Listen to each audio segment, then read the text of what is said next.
நான் சின்ன வயசுல ஸ்கூல் படிக்கும்போது கடையில போயிட்டு மில்க் ஷேக் வந்து வாங்கி குடிக்கிறனோ இல்லையோ, ஆனா வீட்லலாம் இருக்கும்போது வந்து இந்த 3 இன்கிரீடியன்ட்ஸ் யூஸ் பண்ணி மில்க் ஷேக் வந்து ரெடி பண்ணுவேன். இந்த மில்க் ஷேக் ரெடி பண்றதுக்கு ஒரு ₹5 இருந்தாலே வந்து போதும். இது கூடவே வந்து காய்ச்சி ஆற வச்சின பாலு, அதுக்கப்புறம் சுகர், ஐஸ் கியூப் வந்து கொஞ்சமா வந்து எடுத்திருக்கேன். ₹5க்கு வந்து 2 பாக்கெட் வந்து பூஸ்ட் வந்து வாங்கியிருந்தேன். ஆனா இதுல வந்து ஒரே ஒரு பாக்கெட் தான் வந்து யூஸ் பண்ண போறேன். மிக்ஸி ஜார்ல வந்துட்டு பால் வந்து ஒரு 1/4 லிட்டருக்கு கொஞ்சம் கம்மியா எடுத்திருக்கேன்.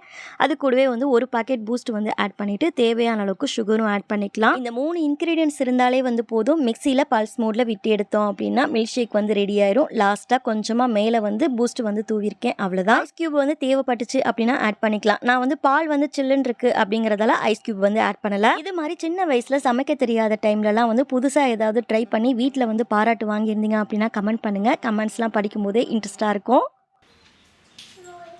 இன்னைக்கு லஞ்சுக்கு என்ன